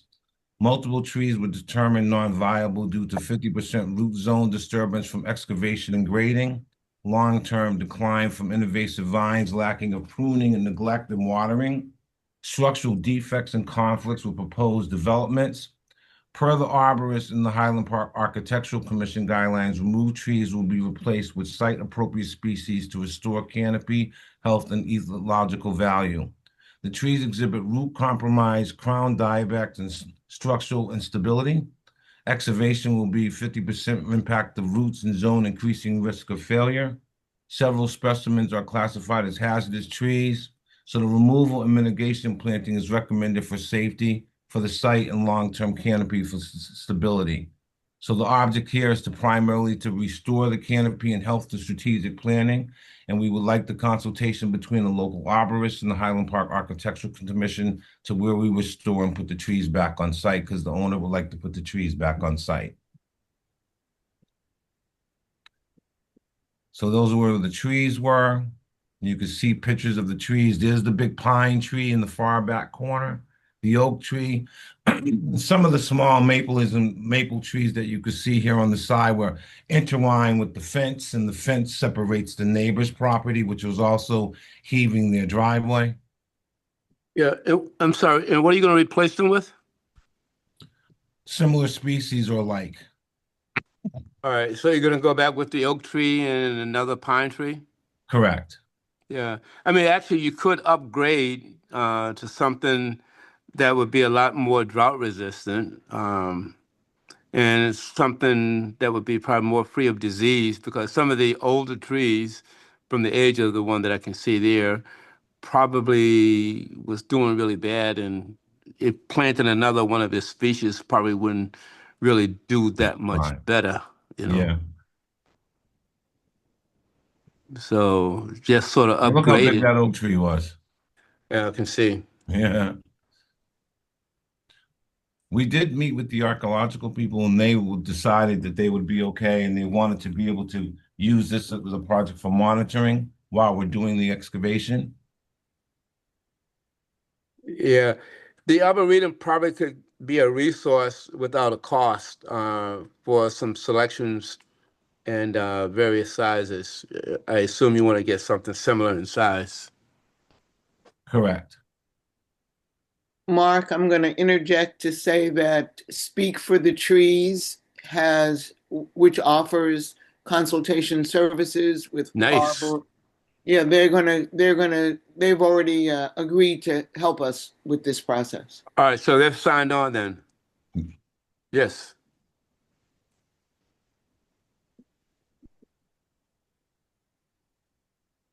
Hezekiah, did you want to say anything? I made him a co-host, so he should be able I was to. not able. Okay, I'm on now. I had a strange, loud buzzing sound for about 10 minutes. I don't know where it came from. I think it was the transmission from the zone, from the zone, Zoom, that is. No, I think you covered everything. It's just that in terms of the trees in the backyard, one thing we had to do, we had to install parking. And we had to get to that parking by a new driveway. there was an existing structure on the right side that was not a part of the original building that was taken down to allow for the driveway. So we're able to park 3 cars in the rear and also drain the hard surface as well. So what has happened essentially is that the backyard that we had, which we call the backyard, we're able to gain some of that yard space and some of the vegetation on the left side of the building, what was previously not a part of the site. So now if you're facing the structure, the house, on the left side, there's a lot there that has existing vegetation. So there's a shift from the use of the backyard to the left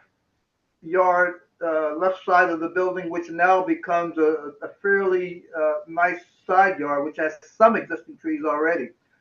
So because of the hard surface of the back, we're able to at least have some open space and a large proposed deck, which attaches to the existing house. So basically, what I couldn't hear, but I assume what Mark said was the house, as it is restored as is. It maintains the shape of the house, and the addition really does not compete with the house at all. It's square in shape, fairly simple. However, the siding, at least the siding of the house, is compatible. It's exactly the same as the main house, so it fits in. It's compatible with the house in that regard, but it does not compete with the house in terms of structure and volume and all of that as well. I think that's pretty much all I have to say. Unfortunately, I was cut out part of Mark's presentation. Okay, so I'm open to any questions if you have any.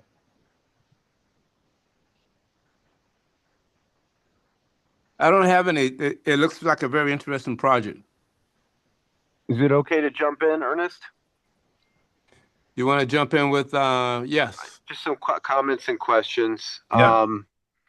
So your intention is to kind of put back a lot of the like historic detailing that was removed.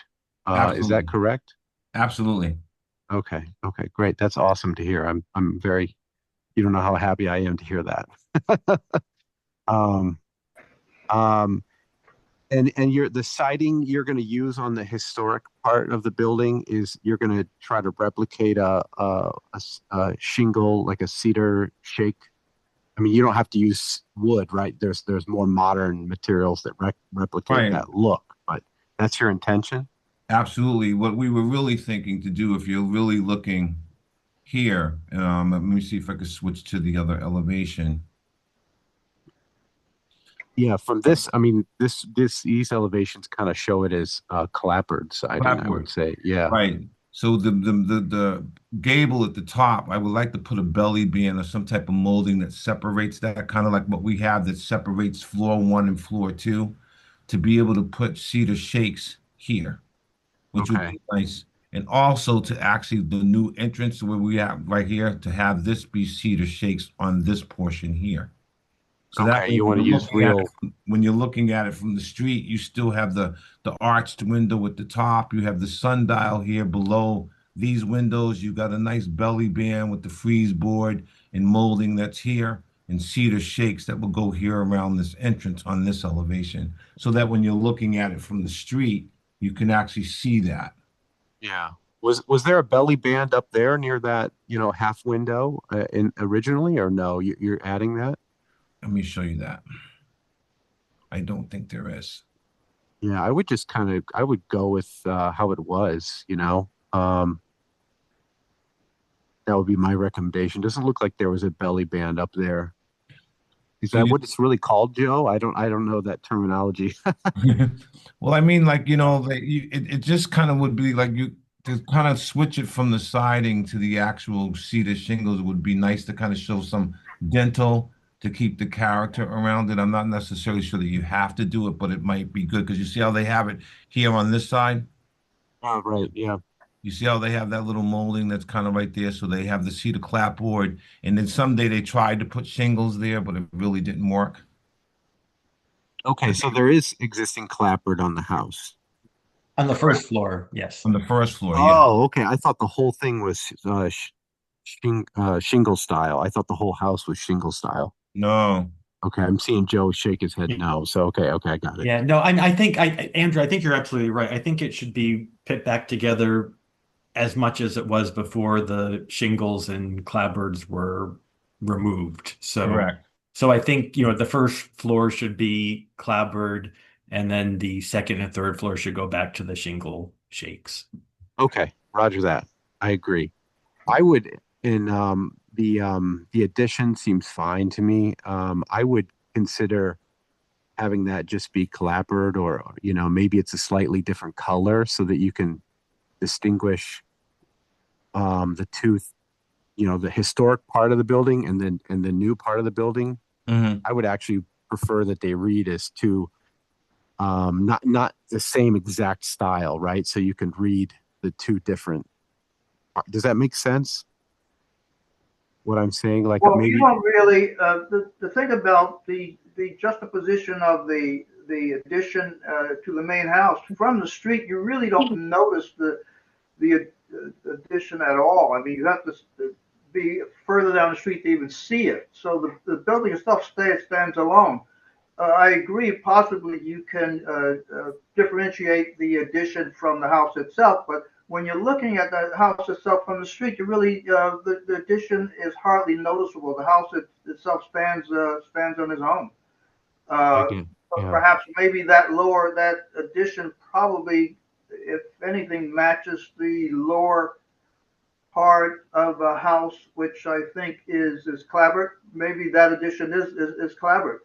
Perhaps it could be a change in color, maybe, but I think you may draw too much attention to it if you make it a different color. But I mean, that could be considered, though. Well, you see from this elevation here, where you're looking at this portion of this elevation on the left side, I was thinking that above this band right here, that could go to shakes.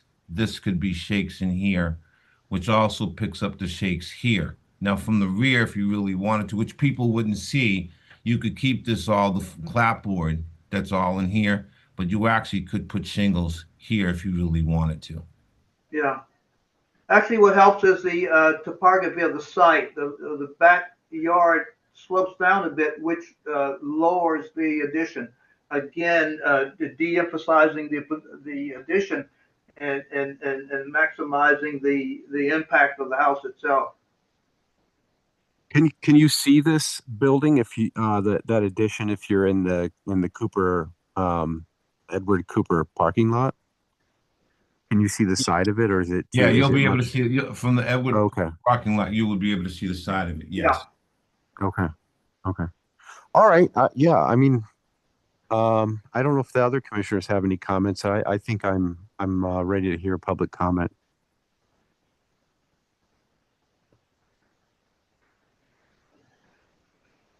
Oh, you're muted, Ernest. Ernest or Dr. Cook, do you have any further? Yes. No, I'm good. Anything else? Any other commissioners' comments? I think we should move to public comment. I agree with you, Angela. Let's do it. Right. Let me just bring to. Looks like we got Nicholas and Joan. Sure. Let me just Ernest, if you would just again, I know. Oh, members. Okay. Right, public comment. Members of the public will have an opportunity to ask questions and provide public comment on applications and discussions.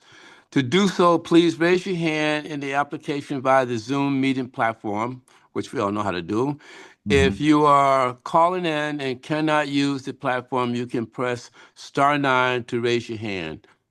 Or if you can, send your question to staff via email at Highland acdc@boston.gov. Public comment will be limited to 2 minutes per person. Whoa. All right. So now we got about 4 people here. All right. Nicholas Laudani, we'll start with you. You'll have your 2 minutes. You should be able to mute yourself. Oh, thank you so much. Listen, that guy is great. Mr. Williams, I've been lately sort of taking the transcripts of these meetings and putting it through AI to see anybody representing standards and criteria. And you hands down win that vote. Thank you. So I'm all for everything that you said. And I would love it, frankly, to be more involved with somebody like you that truly respects the neighborhood and the trees, it sounds like. And you really reflected on all the things that are so important to us out here. And it looks like you care. So that's all I want to say. And thank you. Thank All you. right, thank you. Nice. All right, we will move next. Let's see to Joan Seamster. You should be able to unmute yourself. You'll have 2 minutes to make your comment. Thank you. I want to make an observation.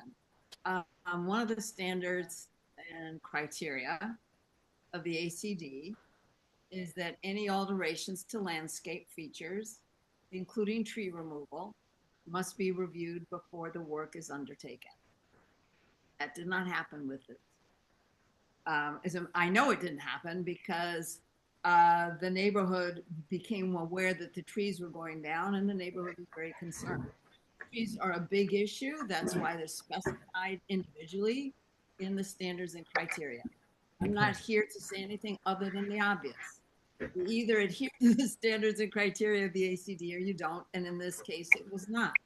I don't know what the consequences are. I don't know why it occurred. It's not my job to know those things. I make the observation that the guidelines were not, the criteria were not followed in this case. And that's all I have to say. And I'm very disappointed by it. I understand neighbors love trees. We're really concerned about the tree canopy in the Highland Park because it's being slowly but surely decimated. And so that's why all of us noticed it, and I wanted to express that concern. Thank you. Hey, thank you for your Thanks, Joan. comment. We'll move next to Marilyn Pavletic. You should be able to unmute yourself. You'll have 2 minutes to make your comments. Hi there. Yeah, this is Malin Pavletic. I'm here with my husband, Patrick Simmons, and just wanted to say that we are residents of the building next door at 44 Linwood Street. And we just wanted to be able to say that all the owners next door, we support this project and look forward to having the home rejuvenated. And it's exciting to see this move forward. And we just wanted to be very clear that we support what's happening. Yeah, and one of the reasons that we live in this neighborhood is because of the beautiful architecture, and we trust in the plan for next door. It looks like it's going to preserve the historic character of the building. We know those trees are going to go back up, and we look forward to seeing the beautiful building restored next door. Thank you. Great. Thank you for your comments. We'll move next to William's iPhone. William, if you could give us your full name, you can have 2 minutes to make your comment.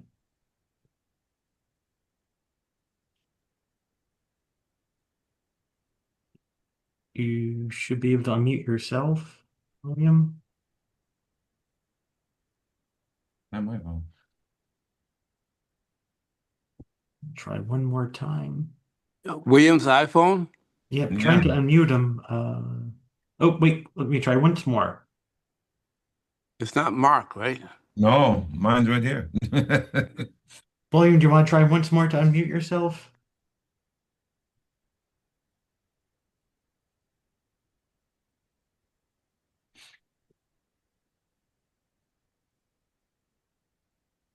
Okay. All right. William, I'm sorry we're not able to. If you want to do an email to highlandacdc@boston.gov with your comment, I'll be happy to share those with the commission. Okay. Okay, Ernest, I'm not seeing anyone else. Okay, Williams look like he's going. Yeah, William put a thumbs up there. He sent a thumbs up to Joe's comment.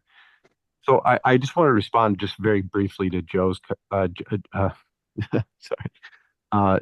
Joan Seamister's comment, and I think what happened here is that ordinarily folks pull a permit, and then the permit gets flagged by Joe, and then Joe starts this process of bringing the proponent in for a review. But that didn't happen here. I think what I'm understanding is that a lot of this or all of this work maybe happened without a permit. So that's unfortunate, but I don't really know what we can do in the neighborhood about that. It's just we have to encourage our neighbors to pull permits for major projects like this. I think there was a permit that we pulled. We had a demo permit that we actually pulled, and we filed an alteration permit. And we also filed a short form roofing and siding permit in conjunction with the building inspector because the building was taking on water, and it was people were able to get in because the windows were falling out, and we were trying to do an interior demo at the same time so we could determine the structure and what was causing the water problem. So we did take down the trees without a permit. That's true, but we did have an alteration permit filed, which got flagged for this hearing, right, along with the archaeology, and we did have the demo permit that was out, and that permit number was SF 167943. And while we were doing the interior demo, I was working along with the building inspector, and because I had found the water and all the damage that was going to the interior walls and flooring and the electrical system, he wanted me to file 2 short forms, which we did. And while that got flagged for this, so all this was coming to this hearing to get approved. So once the alternate permit got approved, we could abandon the 2 short forms. So I do try to move effectively with the ISD and keep in close communication with them. Thank you. Thank you. Joe, this didn't get flagged because it was a short form, or what? Do you have any comment? I believe what happened, my understanding of what happened was that there was a permit for interior demolition that was issued, and that wasn't flagged for us. There were 2 other permits that were filed, but I don't think they were ever issued. And there was a stop work order issued here.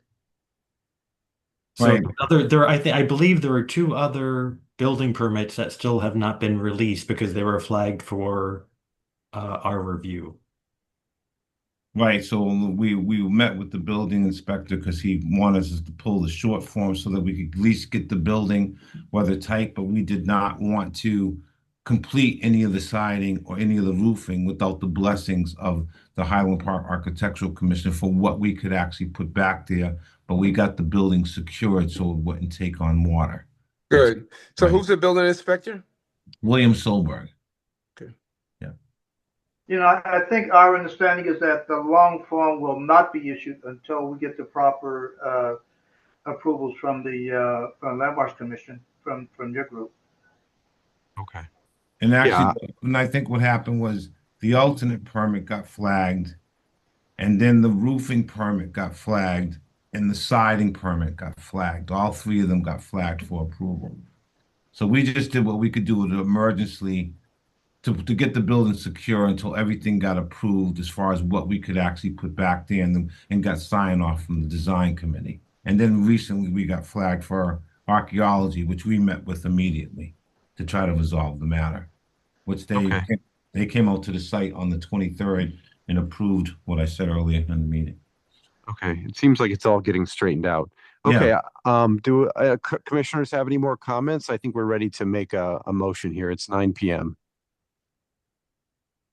Yeah. So Andrew, you want to close the meeting up by entertaining, or I guess I'll entertain a motion? Yeah. To adjourn? Yeah. Joe, could you just quickly read the provisos that you are suggesting? Yeah. Staff recommends approval with provisos, finding that the existing building will be restored back to its original appearance with some minor alterations and that the new addition will complement the scale and character of the existing structure. Also, the applicant plans to replace the trees removed from the site with native trees. My provisos are that final design documents at 75% completion or higher are amended to staff for final approval with the option of returning to the commission if staff feels appropriate, and no work should commence until the city archaeologist confirms that there will be no impact to known or potential archaeological resources. So with that, the city archaeologist has recommended monitoring as work goes on. So I think we would just remand final archaeological review to the city archaeologist. Okay, so I would like to motion to approve this project and include all the provisos that Joe Cornish just mentioned. I would like to make the additional provisos that the proponent work closely with the staff on the landscaping and the placement of trees, and that the architectural details that were removed are replaced in kind. And that's it. Okay. Just plan. All right, is there a second? Oh, yeah. Thank you. Dr. Cook, second? Yes. Great, thank you. All right, so we had Dr. Cook? Yes. Okay. Andrew Shelburne? Yes. And Ernest Costin? Yes. All right. And it's Great, thanks, 9 o'clock, folks. It's after 9. Yeah, my only staff update is October 9th is the day I'm hoping to schedule, which is a Thursday, our next bylaws. It sounded like that worked from everyone who responded. Did Dr. Cook, Andrew, or Ernest, as far as you know, is that date work for you? No, yes. I'm not sure. I have to look at my calendar, but Okay, it's a Thursday night. It's a Thursday. Okay. Yeah, I could do it. It's if that works for everyone else, I'm not going to bend. All right. Would you send us an email though? Absolutely. Okay. All right, and Ernest, those are my comments. So if you want to make a motion to adjourn. I can entertain a motion to adjourn. I make the motion to adjourn. What? I'm seconding that emotion. All right, it's been moved in second. All right, thanks everybody. Thank you, everybody. Good night, all. And all good night. Be safe. Congratulations to the proponent. Yep. Thanks, Bye-bye. everybody. Thank Thank you. Bye. Bye-bye. Good night. To a former official with the Office of